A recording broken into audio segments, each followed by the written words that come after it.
এইভাবে সিঁদুরটা আউলে নিতে হবে। আসসালামু আলাইকুম, কেমন আছেন সবাই? আশা করছি সবাই অনেক ভালো আছেন। আলহামদুলিল্লাহ আমিও ভালো আছি।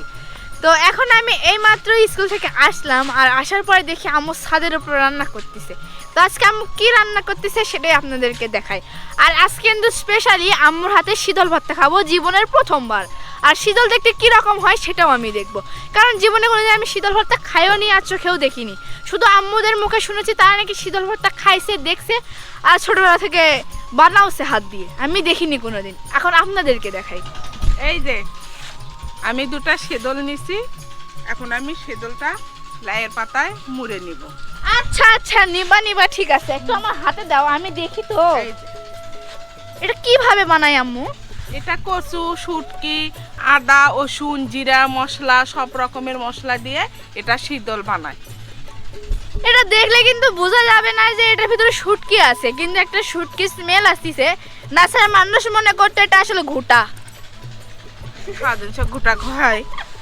এই দেখতে যে, তো এরকমই এখন আমি লাগছে। লাইয়ের শাক পাতায় মুড়ে নিব। তো গাইস, শুরু থেকে শেষ পর্যন্ত আপনারা দেখতে থাকেন আম্মু কিভাবে শীতল ভর্তাটা করে আর কি রকম স্টাইলে করতে হয়। এখন আমি এটা শিক দিয়ে মাঝখানে এভাবে করে নিব। ছোলা দেখি মেরে দিতে হবে নাকি? না না, এটা আমি অন্য পদ্ধতিতে করেছি।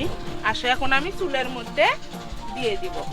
হ্যাঁ, আর চুলায় কিন্তু তাপ থাকতে তাপ হবে, আছে, তাপের মধ্যে এটা জাল করতে হবে, জাল করতে হবে। হালকা হালকা পুড়িয়ে নিতে হবে। হ্যাঁ, ফার্স্ট টাইম শীতল খাবো, অন্যরকম একটা এক্সাইটমেন্ট কাজ করতেছে। জানি না কী রকমের স্বাদ হয় আর কী রকম খেতে লাগে, কারণ যখনই রংপুরে যাই তখনই অনেকের মুখে শুনি শীতল নাকি খেতে অনেক স্বাদ। আম্মু কিন্তু চুলার ভিতর দিয়ে এটা এখন তাপ দিয়ে নিচ্ছে, পুড়িয়ে নিচ্ছে। চুলার তাপে দিছিলাম, এই দেখেন কত সুন্দর হয়ে গেছে, সেই গন্ধ বের হচ্ছে। এটা কি আমি পানিতে ভিজাতে হবে? হ্যাঁ, ভিজাতে হবে, দেখছো? আর একটু আগে তোলা লাগতো। এখানে খুলাম, ভালো করে ধোয়া লাগবে এটা। আউলে গেল। হ্যাঁ, আউলেই যাবে। হ্যাঁ, হয়েছে।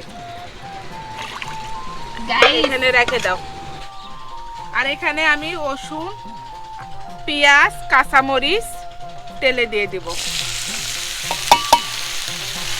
রসুন, পেঁয়াজ, কাঁচামরিচ সবকিছু একবারে এখন ভেজে নিতে হবে। হলুদ দিলা না? হ্যাঁ, হলুদ দিব। এটা লাল লাল করে ভেজে নিতে হবে। আমি স্বাদ হওয়ার জন্য ধনেপাতা দিচ্ছি।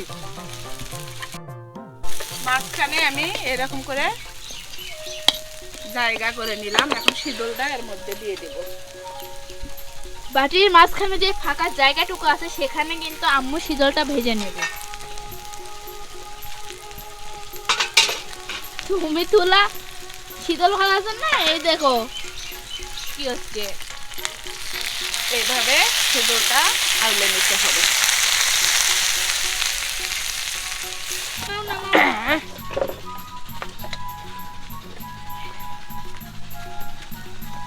আমার মনে হচ্ছে এরকমই আমি খাই।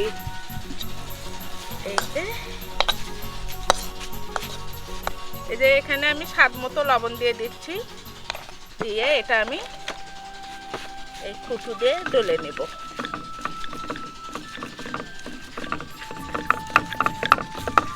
আজকের জীবনের প্রথম আমি শীতল ভর্তা করলাম। ভাবা না জাফির, জীবনের প্রথম শীতল খাচ্ছি। মানে তোমার নানি করছে খাসি, তোমার খালামণি করছে ভর্তা খাসি, কিন্তু আমি নিজে হাতে কখনো ভর্তা বানাইনি। ওকে গাইস, আমি এখন খাই। বিসমিল্লাহ। এ ছোলে এমনি আমার রুচি নাই খাইতো। তোমার তো রুচি এমনিও থাকে না।